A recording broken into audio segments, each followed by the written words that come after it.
తాండవాన్ని చంపి ఆదిత్య మీద నింద వేసిన జీవనని అరెస్ట్ చేయించి ఊహించని షాక్ ఇచ్చిన ఆనంది. నిజంగానే జీవనే తాండవని చంపిందా? అసలు ఇదంతా ఎలా జరిగింది అనేది ఈ వీడియోలో తెలుసుకుందాం. వీడియో నచ్చితే తప్పకుండా లైక్ చేయండి. ఇందుమతి జీవనకి ఫోన్ చేస్తుంది. ఒసే జీవన, ఆ తాండవ గురించి ఏం ఆలోచించావి, ఏం చేస్తున్నావని అడుగుతూ ఉంటుంది. డబ్బులు ఇవ్వాలని ఫిక్స్ అయిపోయాను పెద్దమ్మ, డబ్బులు మొత్తం కూడా రెడీ చేసుకున్నాను అని జీవన అనడంతో, అవునా, డబ్బులు మొత్తం కూడా రెడీ చేసుకున్నావా? మరి వాణ్ణి ఎక్కడికి రమ్మన్నావో చెప్పావా అని అడుగుతూ ఉంటుంది ఇందుమతి. లేదు పెద్దమ్మ, నువ్వే వాడికి ఫోన్ చేసి పలానా చోటికి రమ్మని చెప్పు, అక్కడే డబ్బులు ఇస్తాను అని చెప్తూ ఉంటుంది జీవన. ఒసే జీవన, ఈ 25 లక్షలు తీసుకొని వాడు మనల్ని వదిలేస్తాడంటావా, లేకపోతే మళ్ళీ ఇంకో 25 లక్షలంటావా అయిపోయాక వచ్చి బెదిరిస్తాడంటావా అని అడుగుతూ ఉంటే, లేదులే పెద్దమ్మ, వాడు బెదిరించకుండా ఏం చెయ్యాలో నాకు బాగా తెలుసు, అది కూడా నేను ఆలోచించాను, ఆ మాత్రం ఆలోచించలేనా అని అంటూ ఉంటుంది జీవన. ఇక జీవన అలా అనేసరికి అప్పుడే ఇంకా, నాకు తెలిసి నువ్వేదోటి చేసి వాడికి అడ్డుకట్ట వేస్తావు, నాకు బాగా తెలుసు అని అంటూ ఉంటుంది ఇందుమతి. సరే, నువ్వు ముందు ఆ తాండవాకి ఫోన్ చేసి రమ్మని చెప్పు అని జీవన అనడంతో అప్పుడే ఇందుమతి తాండవాకి ఫోన్ చేస్తుంది. నువ్వు అడిగిన క్యాష్ అంతా కూడా మేము నీకు ఇవ్వడానికి సిద్ధంగా ఉన్నాము, కాబట్టి మేము చెప్పిన ప్లేస్కి రా తాండవ అని ఇందుమతి చెప్తుంది. అప్పుడు ఇక తాండవ మంచి నిర్ణయమే తీసుకున్నారు, ఎక్కడికి రావాలి అని అడుగుతాడు. అప్పుడే పలానా చోటికి అని చెప్పి అనడంతో ఇక తాండవ అయితే, సరే వస్తున్నాను, సరిగ్గా 7 గంటలకి నేను అక్కడ ఉంటాను అని తాండవ అంటాడు. తర్వాత ఇక ఆనంది ఆదిత్యతో ఇలా అంటూ ఉంటుంది. అత్తయ్య గారు గుడిలో మీతో మాట్లాడింది ఇంకా మీరు మర్చిపోలేకపోతున్నారా అని అడుగుతూ ఉంటుంది ఆనంది. అవును ఆనంది, నేను అమ్మ మాటల కన్నా ఎక్కువగా కంపెనీ గురించి ఇప్పుడు ఆలోచిస్తున్నాను. మనమిద్దరం కలిసి కంపెనీని మంచి స్థాయికి తీసుకువెళ్ళాము, కానీ ఇప్పుడు జీవన్ని ఎండీని చేసి కంపెనీని అమ్మ దెబ్బ కొట్టాలని చూస్తుంది. కంపెనీ మొత్తం కూడా నాశనమైపోతుంది. జీవన గురించి నాకన్నా నీకే బాగా తెలుసు, నేను చెప్పింది కరెక్టేనా అని అడుగుతూ ఉంటాడు. అప్పుడే ఇంకా ఆదిత్య అలా అన్న తర్వాత, మీరు చెప్పింది కూడా కరెక్టే అత్తయ్య, మన మీద ఉన్న కోపంతో జీవనని ఎండీని చెయ్యాలని నిర్ణయించుకున్నారు, కానీ జీవన మాత్రం ఇప్పటి వరకు కూడా తనలో ఏ మార్పు కూడా రాలేదు. తను ఇప్పుడు ఎండీ అయ్యిందంటే నిజంగానే కంపెనీ నష్టపోతుంది అని ఆనంది భయపడుతూ ఉంటుంది. ఇంతలో ఆదిత్యకి ఫోన్ వస్తుంది. ఆదిత్యకి ఫోన్ రావడంతో మళ్ళీ మేనేజర్ గారే ఫోన్ చేస్తున్నారు అని ఫోన్ లిఫ్ట్ చేస్తాడు. చెప్పండి అని అంటూ ఉంటాడు ఆదిత్య. సార్, మీకు ఒక ముఖ్యమైన విషయం చెప్పాలి అని అనగానే, ఏంటిది అని ఆదిత్య అడగడంతో, ఏం లేదు సార్, జీవన మేడం ఫోన్ చేసి కంపెనీ అకౌంట్లో నుంచి తనకి 25 లక్షలు క్యాష్ కావాలని అడిగారు. అప్పుడు కంపెనీ అకౌంట్లో నుంచి అంత క్యాష్ ఇవ్వడం కుదరదు మేడం, ఇప్పుడు నేను కనుక అంత క్యాష్ మీకు ఇస్తే సునంద గారు ఊరుకోరు, తిడతారు అని కూడా చెప్పాను. నువ్వు నేను చెప్పింది వినాలి, అక్కడ నేను చెప్పిందే శాసనం, రేపటి నుంచి నేనే అక్కడ కంపెనీకి ఎండీ చెప్పినట్టు చెయ్యాలి, నా కింద మీరు పని చేస్తున్నారు, అది గుర్తుపెట్టుకోండి, తర్వాత ఏం జరిగినా నేను చూసుకుంటాను, నాకు 25 లక్షలు కావాలి అని అంటూ ఉంటుంది. అని అడిగిన తర్వాత నేను కుదరదని ఎంత చెప్పినా తను నన్ను బెదిరించింది. తర్వాత ఆవిడికి ఆ 25 లక్షలు ఇచ్చేశాను సార్ అని అంటూ ఉంటాడు. సార్, తను ఎండీ అవ్వకముందే ఇంత అజమాయిషీ చలాయిస్తుంది, తర్వాత ఎండీ అయితే ఇంకెలా ఉంటుందో ఆలోచించండి సార్. ఆ 25 లక్షలు ఎంప్లాయీస్ శాలరీస్ కోసం ఉంచినవి, ఇప్పుడు ఆ 25 లక్షలు ఆమె సునంద్ గారికి ఏ సమాధానం చెప్తుందో అర్థం కావడం లేదు అని అంటూ ఉంటాడు.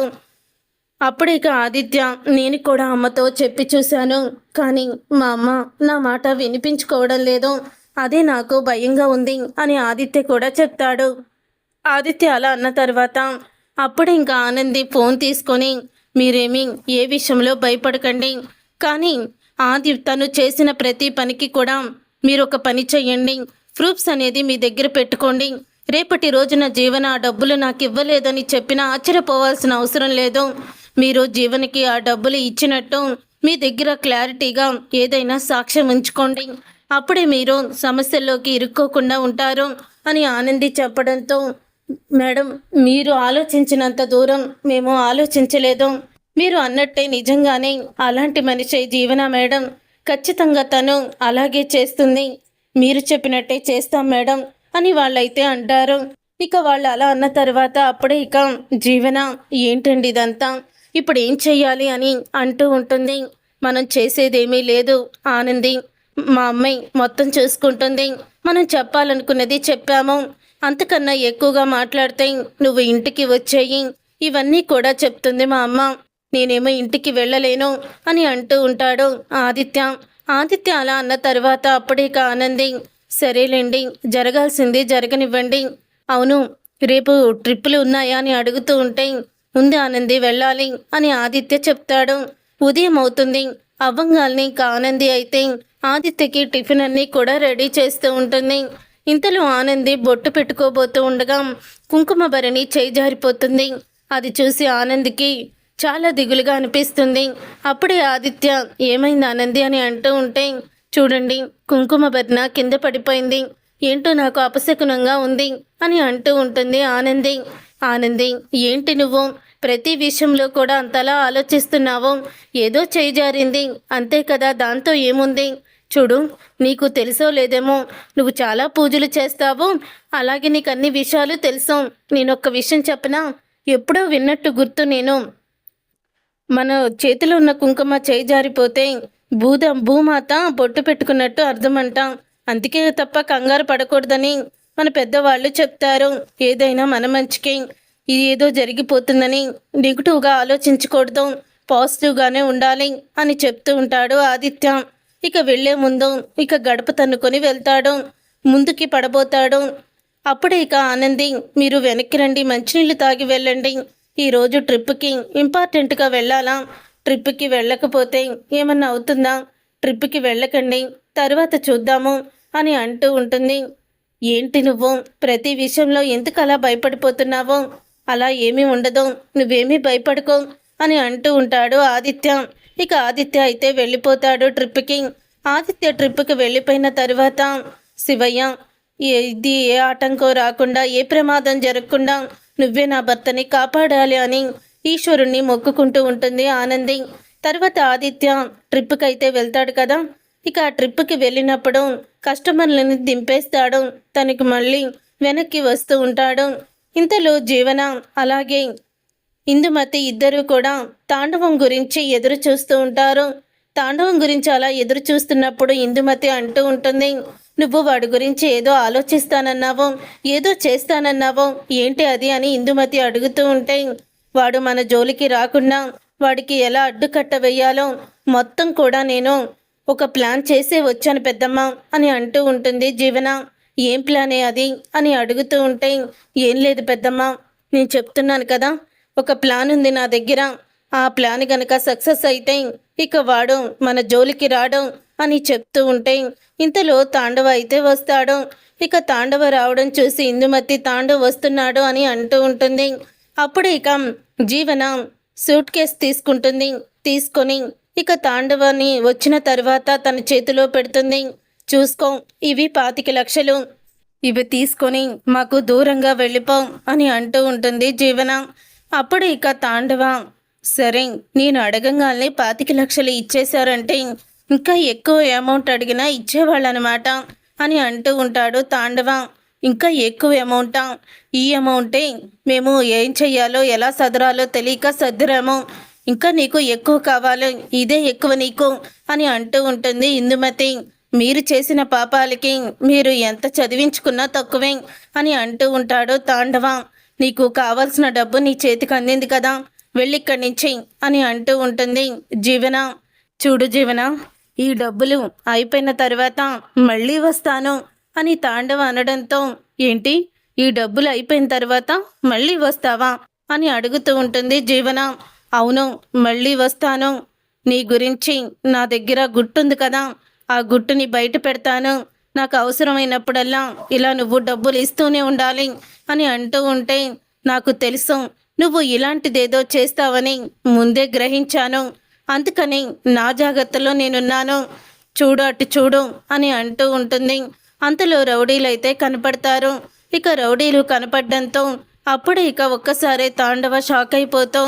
ఏంటిదంతా అని అంటూ ఉంటాయి. నువ్వు ఈ డబ్బులు తీసుకుని సైలెంట్గా వెళ్ళిపోతే నిన్ను వదిలేద్దాం అనుకున్నాను, కానీ నువ్వు మళ్ళీ పదే పదే వచ్చి మమ్మల్ని బెదిరించి ఈ డబ్బులు అడుగుతూనే ఉంటావు అని నువ్వు ఎప్పుడైతే చెప్పావో, ఇక ఆ డబ్బులు అడగకుండా నిన్నే ఫినిష్ చేస్తే ఈ 25 లక్షలు మిగులుతాయి, నువ్వు మాకు అడ్డు తొలగిపోతావు అని జీవన అనడంతో, శభాష్ జీవన, వీడికి తగిన శాస్తి జరిగింది అని ఇందుమతి అంటూ ఉంటుంది. మీరు నన్ను ఏమీ చెయ్యలేరు అని అంటూ ఉంటే ఇంతలో రౌడీలు వచ్చి ఇక కత్తితో పొడవబోతూ ఉంటారు తాండవాని. కత్తితో రౌడీలు తాండవాని పొడవబోతూ ఉండగా అప్పుడే ఇక తాండవ అక్కడి నుంచి తప్పించుకుంటాడు. ఇక తప్పించుకున్న తర్వాత అప్పుడే రౌడీలు ఇక వెంట పడుతూ ఉంటారు. రౌడీలు వెంట పడుతూ ఉండగా ఇంతలో ఇక రౌడీలకైతే దొరికేస్తాడు తాండవ. ఇంతలో జీవనకి ఫోన్ చేస్తాడు రౌడీ. మేడం, వీడు దొరికాడు, ఏం చేయమంటారు అని అడుగుతూ ఉంటే, అదేంట్రా ఏం చేయమంటావు అని అడుగుతాం, చంపేసాయి అని అనగానే, మేడం చంపేసేయమంటారా అని అడుగుతాడు.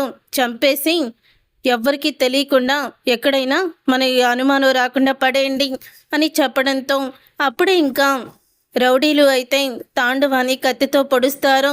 తాండవాని కత్తితో పొడిచి తర్వాత ఇక తనని అక్కడే ఆగి ఉన్న ఆదిత్య కార్ల డిక్కీలో అయితే ఆ రౌడీలు పెట్టేస్తారు.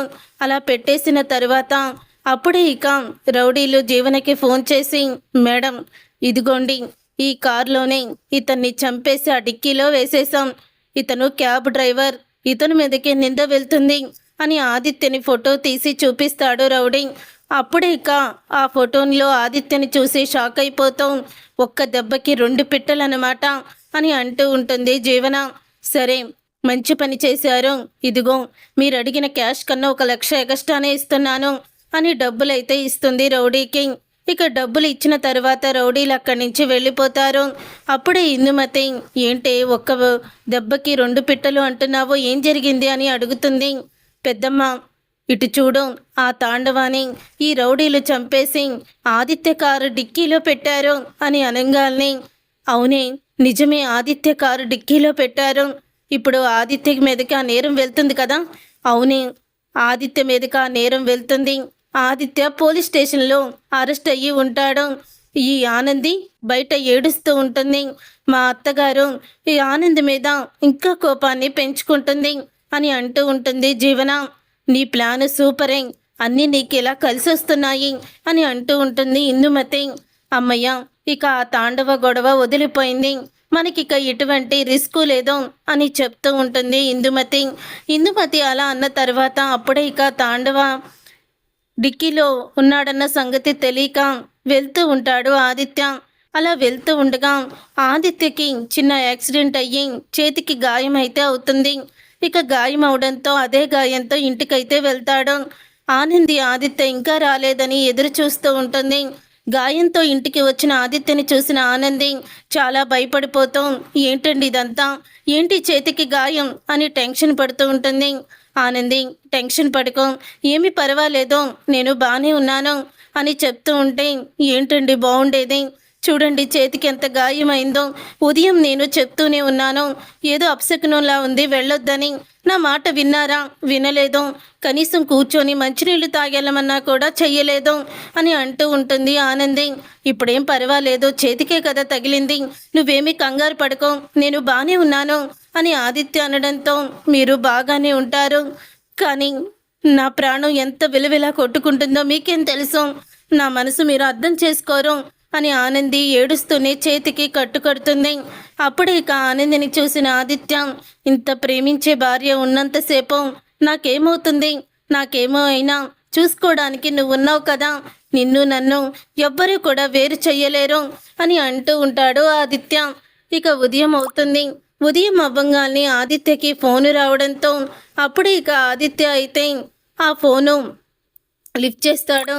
అవునా, ట్రిప్ ఉందా, సరే ఆ ట్రిప్కి నేను వస్తున్నాను అని ఆదిత్య అయితే అంటాడు. ఆదిత్య అలా అన్న తర్వాత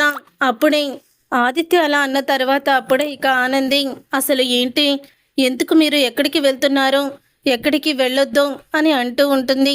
ఆ గాయంతో స్టీరింగ్ ఎలా తిప్పుతారు, ఇప్పుడు ఆ గాయంతో వెళ్ళాలా అని అడుగుతూ ఉంటే, పర్వాలేదు ఆనంది, నేను బాగానే ఉన్నానని చెప్తున్నాను కదా, ఎందుకు టెన్షన్ పడుతున్నావు అని అంటూ ఉంటాడు ఆదిత్య.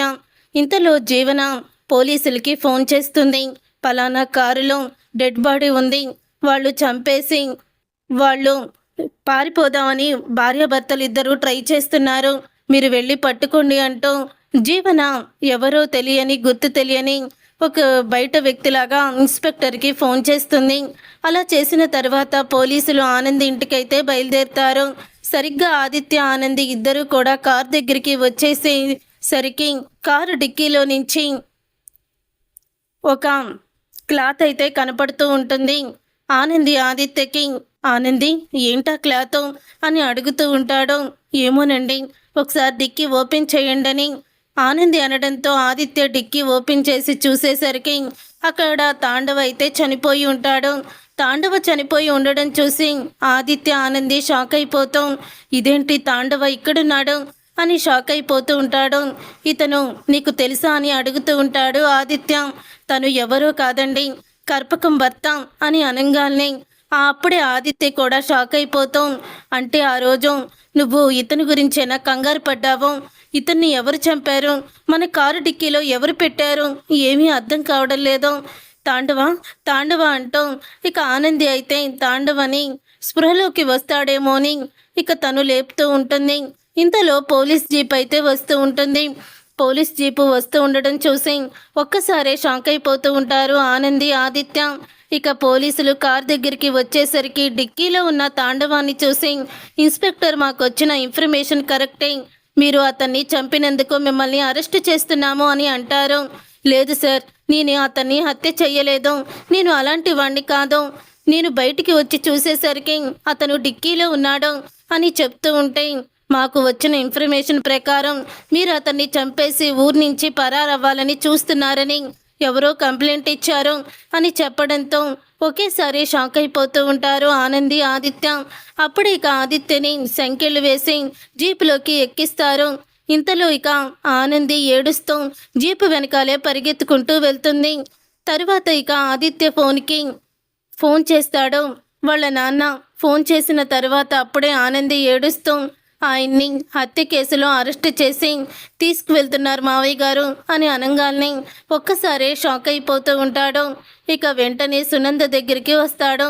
శశికాంత్ సునంద దగ్గరికి వచ్చి అంటూ ఉంటాడు, సునంద, మన ఆదిత్యని మర్డర్ కేసులో అరెస్ట్ చేశారంట, ముందు వెంటనే మనం పోలీస్ స్టేషన్కి వెళ్ళాలి అని అంటూ ఉంటే ఆ మాట విని ఒక్కసారి అసలు ఆదిత్యని హత్య కేసులు అరెస్ట్ చేయడం ఏంటండి అని సునంద ఆ చైతు అందరూ కూడా కంగారు పడిపోతూ ఉంటే జీవన మాత్రం కంగారు పడదాం. ఇక జీవన మాత్రం ఈ రోజుతో ఆదిత్య చాప్టర్ కూడా క్లోజ్ అయిపోతుంది అని అనుకుంటూ ఉంటుంది జీవన. తర్వాత పోలీస్ స్టేషన్కి వెళ్ళాక జరిగిందంతా కూడా తెలుసుకొని సునంద అయితే ఇక అక్కడే ఉన్న ఆనందిని చంప పగలగొడుతుంది. నీ వల్ల ఈరోజు నా కొడుకు జైల్లో ఉన్నాడు, నువ్వు చేసిన పనికి అంటూ ఇక విరుచుకు పడుతుంది. అప్పుడే అది విని ఒక్కసారి ఆనంది, అది కాదు అత్తయ్య గారు, నేను చెప్పేది వినండి అని అంటూ ఉంటుంది. ఏంటి నువ్వు చెప్పేది, నా కొడుక్కి పరిస్థితి రావడానికి కారణం నువ్వే కదా అని అంటూ ఉంటే, చూడండి అత్తయ్య గారు, ఆయన మీకు కొడుకు కానీ నాకు భర్త, నా భర్తని కావాలని దీంట్లో ఇరికించిన వాళ్ళని ఊరికి వదిలిపెట్టను, చూస్తూ ఉండండి, నా భర్త ఏ తప్పు చెయ్యలేదని సాక్ష్యాలతో సహా బయట పెడతాను, 2 రోజుల్లో ఆయన్ని నిర్దోషిగా బయటికి తీసుకొస్తాను అని అంటూ ఉంటుంది ఆనంది. ఇక ఆనంది మాటలకి అందరూ షాక్ అవుతూ ఉంటారు. తరువాత ఆనంది ఇన్స్పెక్టర్ దగ్గరికి వెళ్ళి ఆ తాండవాకి సంబంధించిన వస్తువులు ఏమన్నా మీకు దొరికాయా అని అడుగుతారు. అప్పుడే అతని సెల్ ఫోన్ దొరికింది అని అనగానే సెల్ ఫోన్ అయితే చూస్తారు.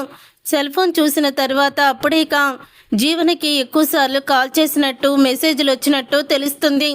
అది చూసి జీవనకి ఎందుకు ఫోన్ చేశాడో, అసలు ఏం జరిగి ఉంటుంది అని ఆనంది అయితే ఆ కోణంలో మొత్తం కూడా మొదలు పెడుతూ ఉంటుంది ఎంక్వైరీ అయితే. చూసారుగా ఫ్రెండ్స్, మరి ఆనంద్కి దొరికిన తాండవ ఫోన్తో జీవనని పట్టుకుంటుందా, జీవని ఇదంతా చేసిందని తెలుసుకుంటుందా అనేది రాబోయే కథలో తెలుసుకుందాం.